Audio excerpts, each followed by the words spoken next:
For the next 5 days, I'm mood reading, but I don't get to decide how long I read, the wheel does.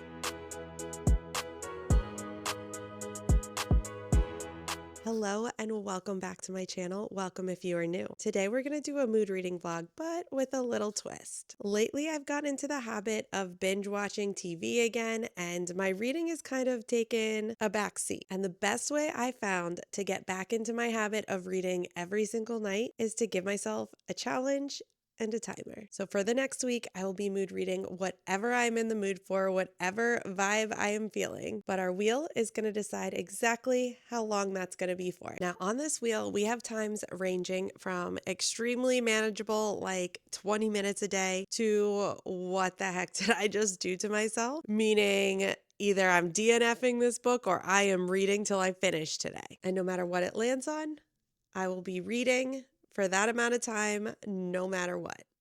I will find the time to read that day. And overall, the main goal with this isn't to power through as many books as possible.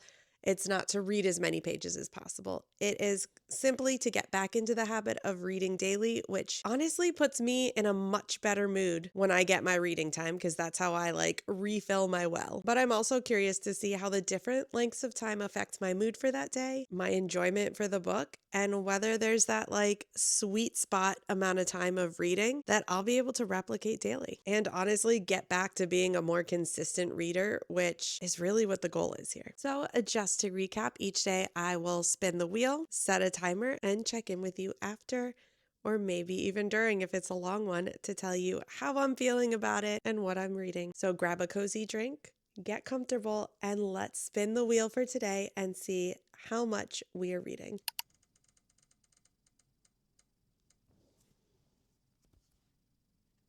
Well, we're just really starting off with a bang here. We got 120 minutes for day one, and that is the longest time on there besides DNF or finish a book, which actually, if I would have gotten that today, would have been shorter. So let's see what we're reading. I'm currently in the middle of the SpellShop by Sara Beth Durst, and it is the cutest cozy fantasy. I'm having a really good time reading this. I'm about 2/3 of the way done. So I think I have about 50 pages left.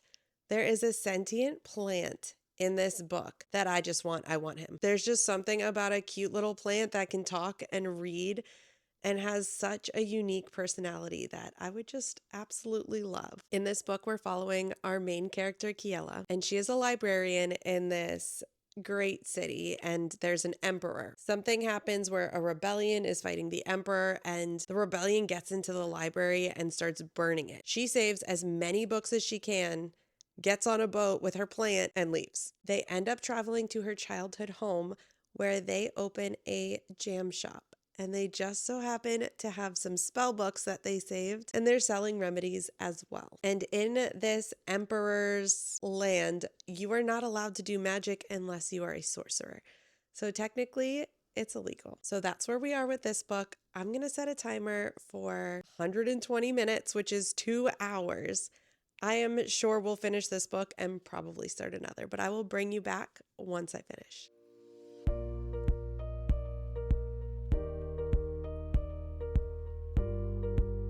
I just finished the SpellShop and it was super cute. I feel like I hear a lot of bad reviews on this book, and I think it's because cozy fantasy is such a niche genre. And if you're not expecting what a cozy fantasy really is, it's not very high stakes. There's usually some type of bookshop or bakery or tavern that has a small little problem, and we're going to figure it out and we're going to work our way through, and it usually has a happy ending. Sometimes the love interest is good, sometimes it's not. I enjoyed this one. I didn't really love the romance in it, but I loved the cozy vibes, and I loved the small, cozy, old school island they were on. Our FMC Kiela is an interesting one. Normally, I find I really like our FMC in a cozy fantasy. She's kind of annoying, to be completely honest. She's grumpy, she's naive. She just blurts things out that pops into her head, and sometimes they're pretty rude. But as we go on, she becomes more likable. So it made the story way better. The other characters in the small town or the small little island town that they're part of, I liked them, but we didn't get much from them. There was not too much character development. Overall, like, this is a vibes book, pure vibes. Pure cozy. You just read it because you're in that cuddly, I just want to curl up on the couch type of mood. And I don't want to think, I don't want to be upset, you know, that type of thing. I just want to enjoy this cozy little world where not too much is going on. That's the type of book that is. With that being said, we have only read for about an hour now. So we do have an hour left. What are we going to read? I've had the best day. I've done nothing but read and binge watch. This is my guilty pleasure, okay? I've been binge watching, oh my God, what's it called? Vanderpump Rules. I used to be a bartender, a waitress for like half of my life, and just the drama of that show, it's just so entertaining to me. So that is all I've done. It's extremely cold outside. We just had such a crazy snowstorm. The snow is like up to my knees, and now it's like melted a little bit and it's completely frozen. So it's Midlife outside. So yeah, that's all I've done. It's been a fantastic day, and we're going to continue it with another hour of reading. So let's pick my next book. I think I'm going to stick with the cozy vibes, just in the mood to not really have to think, to be honest.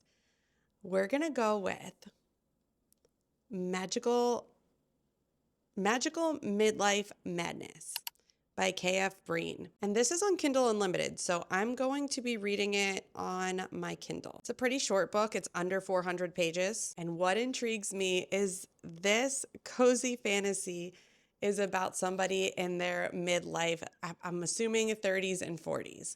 And you don't normally see fantasy like heroines that are kind of like in their midlife stage. It says, happily ever after wasn't supposed to come with a do-over option, but when my husband of 20 years packs up and heads for greener pastures, that's exactly what my life becomes, a do-over. Eager for a fresh start, I make a somewhat unorthodox decision and take a job as the caretaker of a centuries-old house.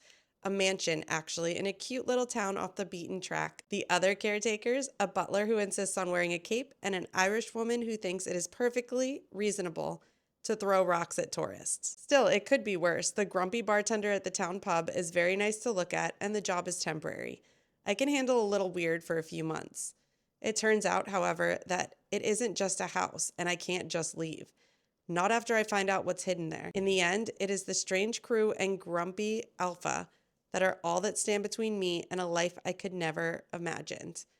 Do-over indeed. I actually don't know if this is officially considered a cozy fantasy, but it sounds cozy to me. So I'm going to go grab my Kindle, grab a monster, and just binge this cute little book that we've just picked out for today.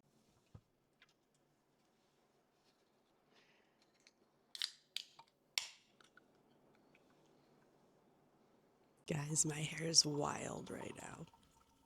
Let's not look at it. I'm up way earlier than the rest of my family, so I'm talking lower than normal. So hopefully you can hear me. I did, in fact, read for 2 full hours yesterday, and it was the best day ever. I am about 25% through Magical Midlife Madness. I can never seem to say that. And it's turning out to be very different than I expected. I thought it was going to be a cozy fantasy. It is more of a fantasy romance. I don't know. It's more of a fantasy, not as cozy as I thought. There's these other creatures that are popping up, vampires, and now everyone's up and going nuts. But yeah, it's turning into this little town that has a ton of magical people or creatures in it. And this house needs to pick an owner. And once the house picks an owner, I guess like a bunch of different people get these magical powers, like extra magic, more power. And I'm not yet sure how that exactly works, but it's a very interesting concept. And I love, like I said, that our FMC is middle-aged. So with that being said, let's see how long we're reading for today. Honestly, today could be a day that's really good for the finish the entire book or DNF, as well as the 2-hour one. because I do have a little bit more time than normal. So let's see what we get.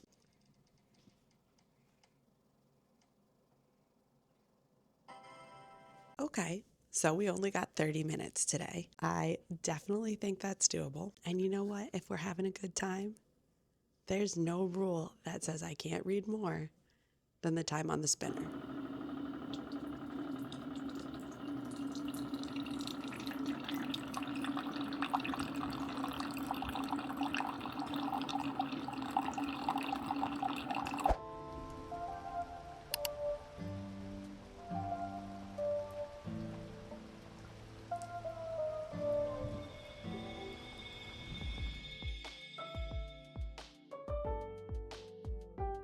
Yesterday was kind of nuts. I got up early in order to read, and then I was surrounded by everyone. I don't know what I did to wake everyone up. I truly think everyone in my household can sense that I just want to be in peace and read and not be bothered. And that just wakes them all up. I don't know, because I didn't make any crazy loud noises, but whatever. So I thought I wasn't going to have any time since everyone got up early, and I didn't have time until way later that day. I want to say I went to bed early. Everyone's been kind of like sick-ish in my household. So I went to bed early. I read maybe around 6 o'clock, and I didn't stop. I read way, way longer than 30 minutes. Yeah, I don't even know when I stopped. I read so much. I finished Magical Midlife Madness. And I started my wheel pick of this week, Lotus by Jennifer Hartman. And look how much I read. I'm almost finished with it. That's how much I read that day. Final thoughts on Magical Midlife Madness. It was cute. I thought it was like an interconnected standalone of a ton of middle-aged stories. And it's not. It's like a 12-book series. I don't know if all 12 are this one character's stories, but holy crap, that's a lot of books. I enjoyed it. I flew through it. I thought it was different. It's not what I read in every book. There were vampires and werewolves. There was, I don't even know what this creature's called, but it was a really cool flying horse. It wasn't a Pegasus. It was a really cool flying horse thing. And the way that book one ended left me intrigued because it introduced this character, and there's something very mysterious about that character, and it makes me want to continue and see what's going to happen. However, it's not a series that I would like binge back to back to back. It's a series that I'll pick up in between other series when I need just something like lighthearted and fun and different. So I won't be picking up book 2 right away, but I will be continuing the series because I very much enjoyed it. Now, Lotus by Jennifer Hartman. She usually writes darker types of books. I don't even want to call this a dark romance because the romance in it isn't dark. But what happens to one of our main characters is horrible. It's traumatizing. Our two main characters are Sydney and Oliver. As kids, they were the best of friends. And one day on July 4th, Oliver goes missing. Everyone thinks he's dead. Nobody can find him. 22 years later, he reappears. And we're following our two characters as they're going through like this healing process. We don't know, at least I don't know right now, the whole purpose behind why he was taken. We're kind of maybe figuring that out. I don't know if we'll figure that out or not. But he was literally kept in some dude's basement for 22 years. Told the world was like at war and radiated and the air was unsafe to breathe. And like, yeah, that sounds a little ridiculous to an adult though, right? But to a kid, he was told he was saved and has to stay in this bunker by himself. The dude didn't even stay with him, which I guess is a blessing in its own right. But so that's where I'm at right now. We're at the very end. I want to say I have like 100 pages left, maybe less. This is a phenomenal book. I'm really enjoying it. I like how Jennifer Hartman can write healing into her books. And you do see snippets of other characters from some of her other books. I think it was still Beating, and I don't know if the other character's in something else, but you do get some snippets from Still Beating of a character that was in that one. And the romance of this is just sweet. It's very sweet and innocent, and it's very refreshing. Let's spin our wheel and see how much time we are going to read for today.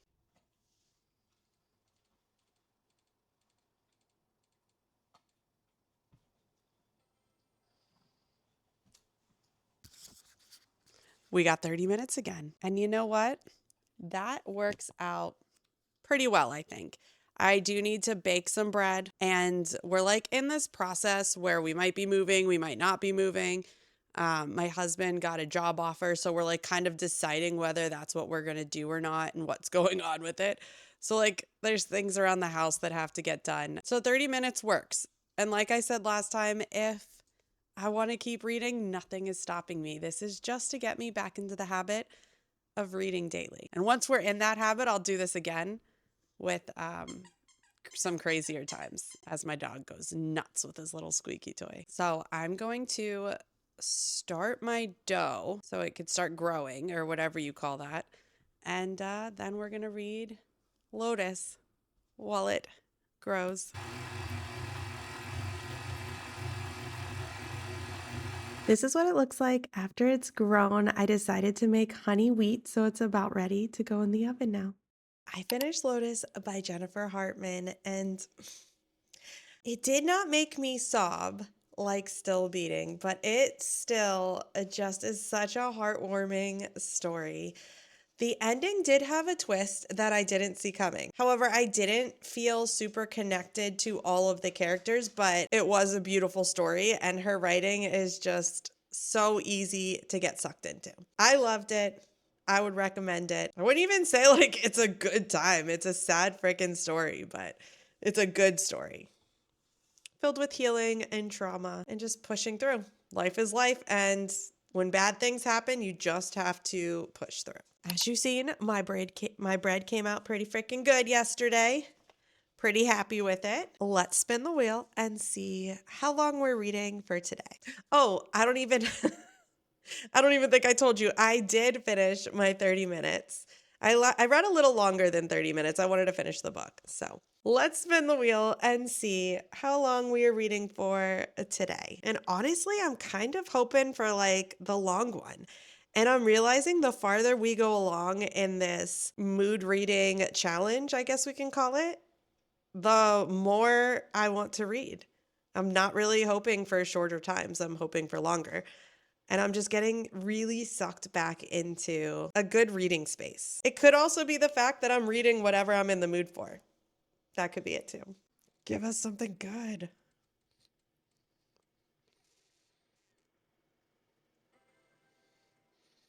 "15 minutes? Nope, we're what do you mean 15 minutes? Why did I even put that on here? No, we're spinning again. 15 minutes doesn't count.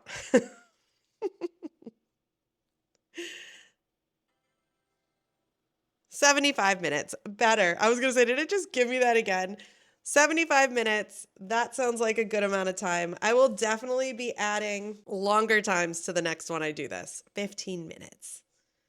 Could have used 15 minutes like 2 days ago. For the book that we are going to be reading today, I have decided to do A Good Animal by Sara Maurer. And I think this is her debut novel. It's pretty short. It's like less than 300 pages. It's a staying is his dream, leaving is hers. One secret threatens them both. In the farm country outside Salt. Why we always got to put some names in here that I can't pronounce? Why? Sault Ste. Marie, Michigan, maybe, if I said that correctly. A border town where life moves slow and dreams run fast. Most kids want out, but not Everett Lint. He's set on staying put, rebuilding his family's sheep farm, and carving a future from the land he loves. Then he meets Mary, a new girl in town with restless energy and bigger plans. When their relationship reaches a crossroads, Everett sees a life together. Mary, however, is desperate to find a way out. Together they make an impulsive choice, one that could change everything. Tense, lyrical, and deeply felt, Sara Maurer's unforgettable debut, oh, it is a debut, breathtakingly captures the ache of first love, the beauty and brutality of rural life, and how one decision can echo through generations and shape who we become. Sounds pretty good to me. And honestly, with 75 minutes, we should be close to finishing this book. So let's get started.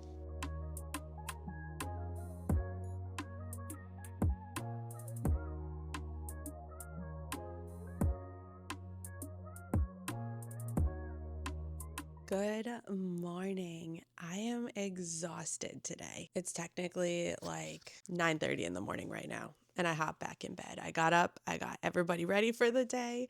Everyone is set, my little one's at school, and I don't want to do nothing. I don't have that option. I actually have to get up and do stuff. But I thought this would be the perfect time to see how much we're going to read today.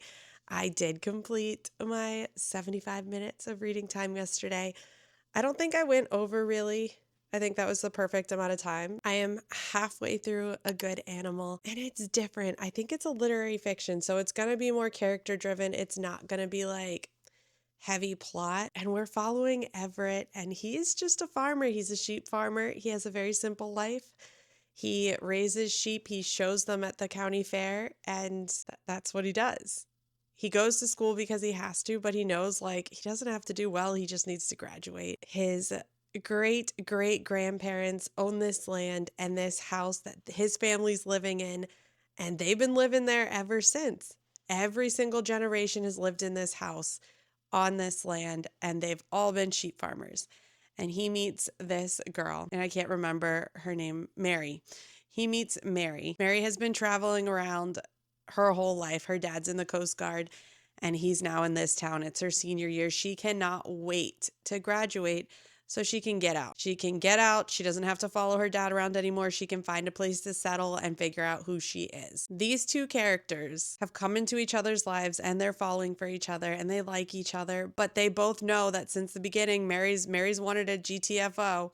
He's wanted to stay and start a family. So they knew that eventually some type of heartbreak was going to happen. I don't know what's going to happen at the end of this book, but it's been a very interesting read. I really enjoy the simplicity of this kid's life. He genuinely loves what he does. He wants to start his own herd and one up his dad.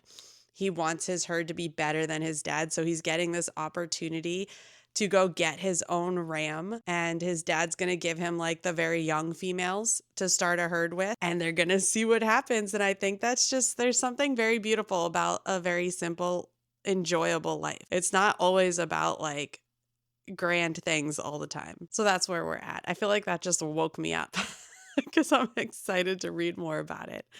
So let's see how much we're going to read today. I think today's the last day, actually. Is this day 5? I think it is. And I feel like we've had a pretty good, I can't even remember all the books we read. I feel like we've had a pretty good week of reading overall. Let's see what the wheel has for us today.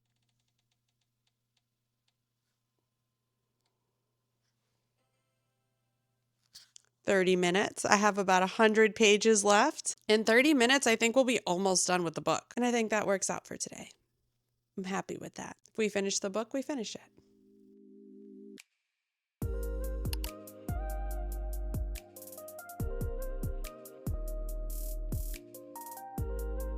Only been reading for about 15 minutes, and bad decisions are being made. I have a feeling I know where this book is going, but it's different when you're the kid making the bad decisions. Everything is fun in the moment. You don't really think about consequences. You're just being a kid. But when you're reading about kids making those bad decisions, I feel like my mother. That's exactly what I feel like. I feel like scolding them because you know how it's going to turn out. And like, I'm hoping it doesn't turn out the way I think it's going to turn out. So I did not get up and do anything like I said I was going to do. I thought I was going to only read for 3 minutes. I ended up reading for about an hour. So it's like 10:30-ish. I finished A Good Animal. You really don't get what the big, I don't even want to really say what it is because it's going to spoil the ending, but you don't really get that until about 90% of the book. I enjoyed this book. I don't think it's the best book I've ever read, but I did enjoy it. I really did. Like, I guess you're going to really have to enjoy like the sheep farming and the metaphors that they use with the sheep, but I didn't think I would enjoy that, but I guess I did. It kind of like tells life through the story of the sheep. There's always a metaphor that Everett uses that just pertains to life. I wouldn't really say there's like a happy ending or not a happy ending. It's literally kind of just leaves you wondering.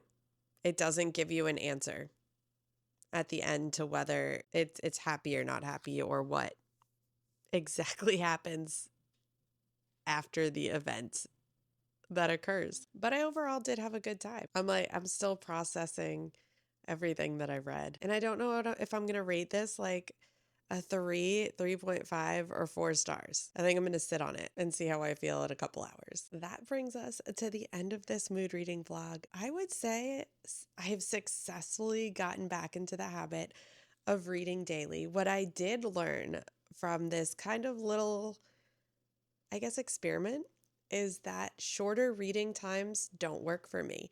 And that if I'm going to be reading daily, I really want to dive in and set aside at least an hour for me to read. These 15-minute, 30-minute times, just, it didn't work.